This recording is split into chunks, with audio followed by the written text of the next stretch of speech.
Maanta waxaan idiin wadaa wararkii aad dhegaysan jirteen ka duwan. Waxaan ahay anigu Cabdulaahi Siciid Sheekh Xasan. Waxaan ka hadlayaa caqabadaha ka jira dalka Afrika la yiraahdo, dalweynaha Afrika la yiraahdo. Afrika waa lagu soo duulay, waxaana ku soo duulay wadano walaalahood ah. Waxaana la soo adeegsaday Afrikaanka oo qura. Midka urur dagaalama ahi waa Afrikaan, midka dowladihii waa Afrikaan, midka askari labada dhinac ka ahi waa Afrikaan, midka ku dhaqaala burburaya ama urur ha ahaado ama dowlad ha ahaado waa Afrikaan. Maadaama dadku ay doonayaan dhammaantood ay doonayaan hogaamin iyo ay doonayaan sida ay rabaan inay adduunka u maamulaan, waa in cid walba ay hesho maskaxdii ay ku maamuli lahayd. Maskaxda wax lagu maamulaa ma ahan in la islaayo. Maskaxda wax lagu maamulaa ma ahan in la isdilo. Maskaxda wax lagu maamulaa ma ahan in la isdhaco. Maskaxda wax lagu maamulaa ma ahan in la iscaayo. Maskaxda wax lagu maamulaa ma aha in haddii Ilaahay idmayo la isweeraro. Ma ahan maskaxda adduunka lagu hogaamiyaa in dad dhiigood la daadiyo. Ma aha maskaxda adduunka lagu hogaamiyaa in deegaan dhan dhaqaalihiisii la burburiyo. Ma ahan maskaxda adduunka lagu hogaamiyaa in haddii Ilaahay idmayo la qaylqayliyo. Ma ahan maskaxda adduunka lagu hogaamiyaa in la iscaayo. Ma ahan maskaxda adduunka lagu hogaamiyaa in dadka maatada laga oohiyo. Ma ahan maskaxda adduunka lagu hogaamiyaa sida loo maleeyay oo idil. Marka waxaan u sheegayaa dowladaha Afrika, hadday tahay Masar, hadday tahay Suudaan, hadday tahay Soomaaliya, hadday tahay Itoobiya, hadday tahay Kenya, hadday tahay Jabuuti, hadday tahay waaxyada kale oo Soomaalida, hadday tahay waddan walba oo Afrika ah, hadday tahay Liibiya, hadday tahay meel walbo ay tahay, iyo wadannada Carabta qaybo ka mid ah sida haddii Ilaahay idmayo Yemen iyo wadano ka mid ah oo badan. Marka nidaamku waa khasaaray. Nidaamka waa in wax laga bedelaa. Sidoo kale waxaan la hadlayaa ururada dagaalama oo cid walba leh, hadday Soomaali yihiin oo nalaf yihiin, hadday Afrika haddii Ilaahay Itoobiya TPLF tahay, hadday marka kulli hadday tahay halkan dagaalka ka socda nimanka la Ciise iyo Canfar iyo ka dhex socda, hadday tahay kulli, hadday tahay dagaal qabiileedyada Soomaaliya ka dhex socda, hadday tahay dagaalka ka dhex socda ururada diiniga ee Al-Shabaab iyo Daacish iyo ay wadaan, cid walba oo warkan dhegaysanaysa, anugu cid gaara ma ahi, balse waxaan ogeysiinayaa in laga daayo maatada laynta, in laga daayo dadka qaxinta, in laga daayo dadka aan dhibaatada geysan laynta, in waxa la tabanayo la caddaysto inta aan waxba dhibaato la geysan, in haddii hogaamin la doonayo wax lagu hogaamiyo siyaasad, wax lagu hogaamiyo la samaysto. Haddaad doonayso dal inaad hogaamiso, dagaalka jooji, qoriga dhigo. Qoriga markaa dhigatid, waxaad samaysaa siyaasad baarida la imow oo furfuran. Siyaasaddaa furfuran markaa la timaadid, dowladda saad galaangal ku yeelo, saad xubin u heli lahayd ka shaqee. haddaadan helin ciddii kula fikiroo ku taageersan isugu yeer. dowladda inay xisbiyada kale ka jira kala raacaan qorshe. dowladaha xisbiyada ha kala raaceen, kadibna cid adiga dadkaagii ku taageersanaa ama aad taageersaneed markay soo baxdo, sistamka dowladda sidaa wax uga noqo. kadibna markii la tartamayo urur ama axsaab dhiso, kadibna sidaa ku tartan.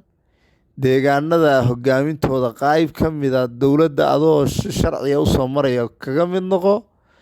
haddaad doonaysid dastuurka dowladda ama diini ha ku dhisnaado ama ha ku dhisnaado maadi ha ku dhisnaado, adigu lugaha la gal.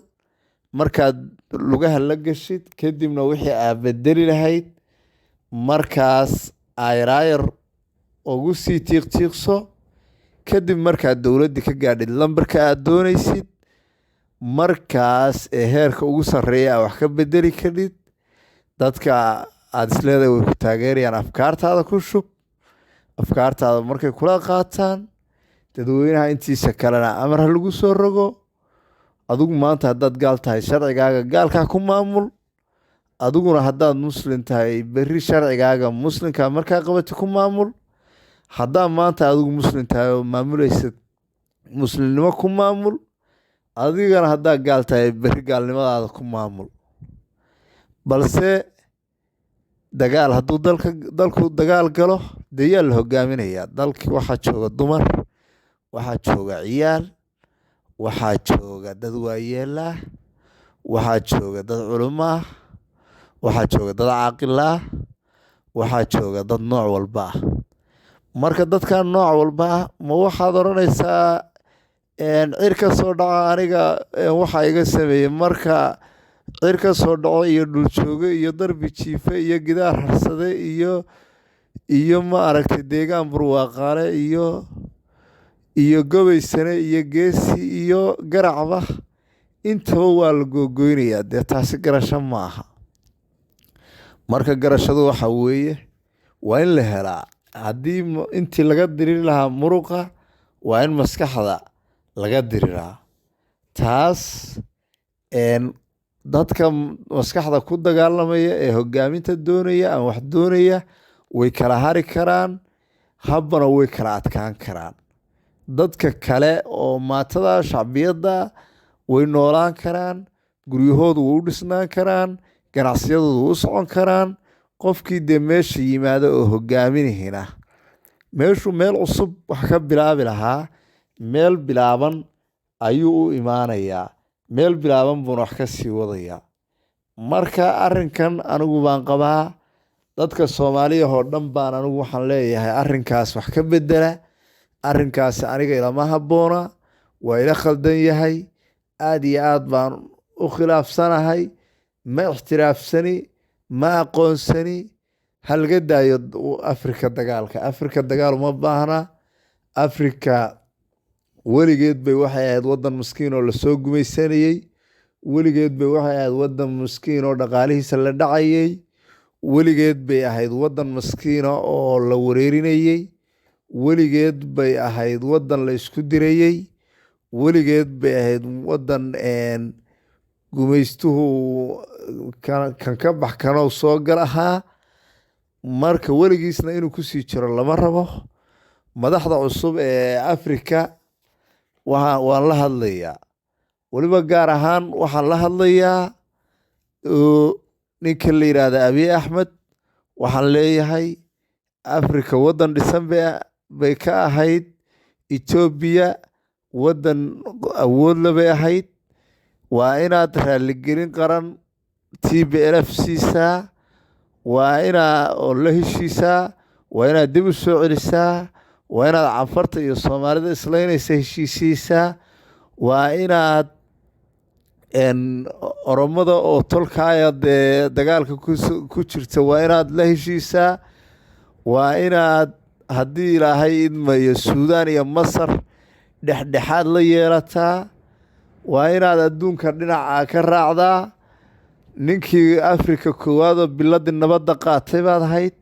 khalad weyn baa hadda ku jirtaa sayla tahay. ummadda badbaadi.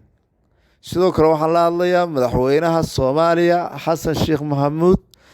waxaan leeyahay madaxweyne, arrinkan wax kala tirsiga ee dalka ka jira waa inaad wax ka qabataa.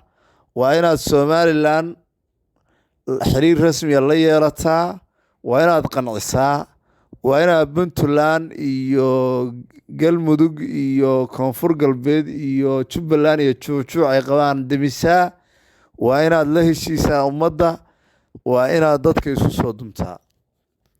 sidoo kale baaq yaroo kaftana waxaa u raacinayaa madaxweyne Xasan Sheekh.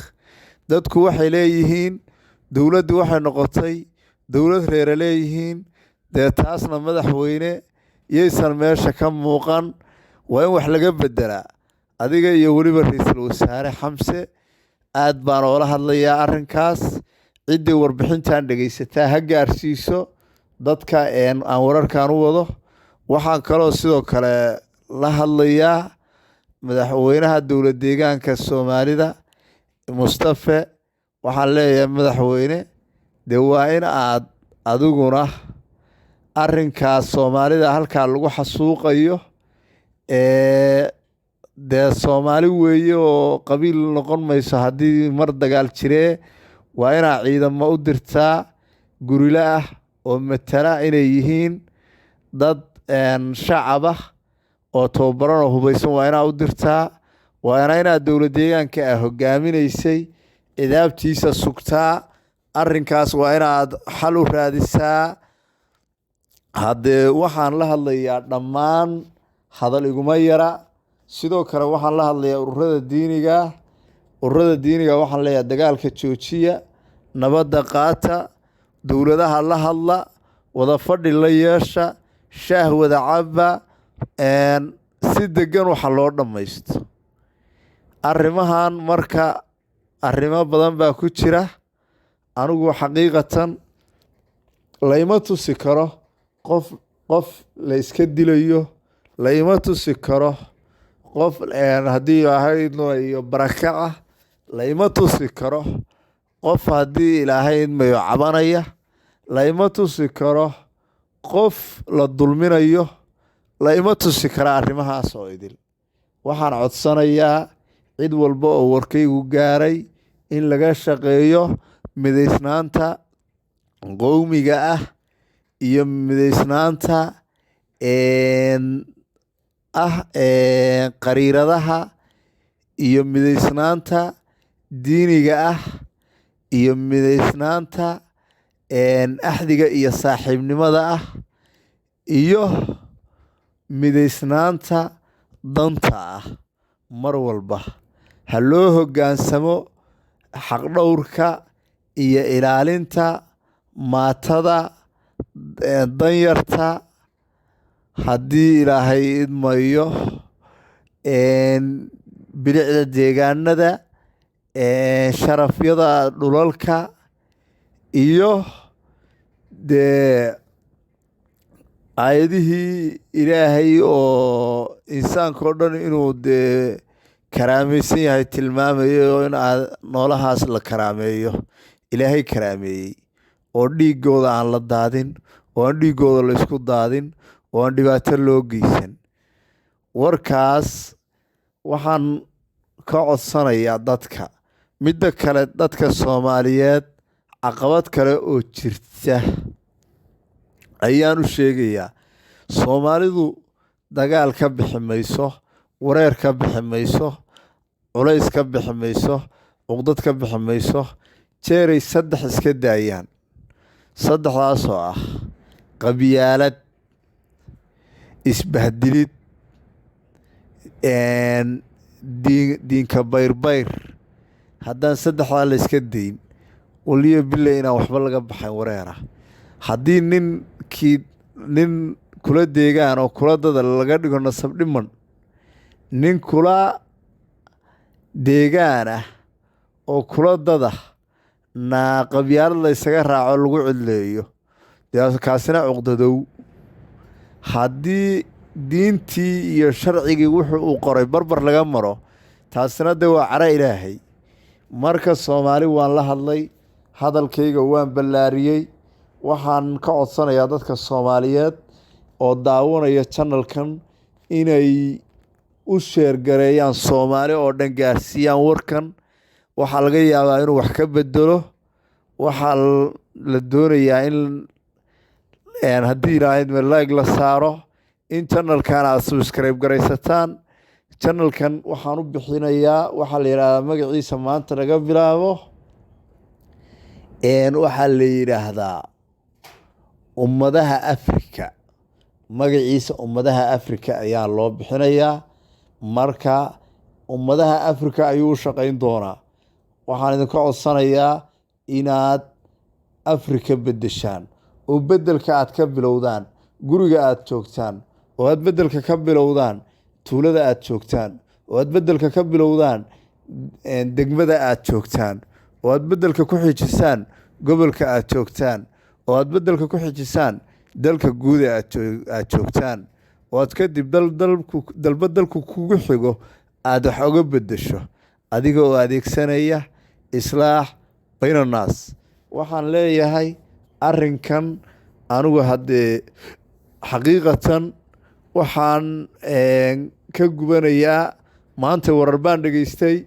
wararka aan dhegaystay, Etoobiya dagaalaa ka jira, xagga iyo xaggaa la qabsaday.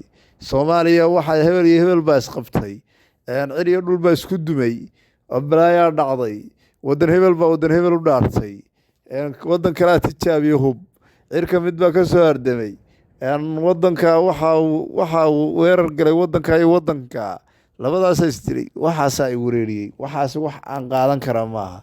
midda kale, idaacadaha Soomaalida ah waxaan ka codsanayaa inaysan dowladda iskhilaafyadeeda hoose iyo arrimaha xashaashiga ah ee hoose oo ummadda shacbiyadda ku keeni kara, uurxumada ku keeni kara, inay idaacaduhu ka daayaan ayaan wariyayaasha sharafta leh ee Soomaaliyeed ee dalkiiyo daafaha caalamka meel walba ka jooga ka codsanayaa inay wararkaa hoos u dhigaan tabintooda, si ummadda niyadda ay ugu dhisnaato.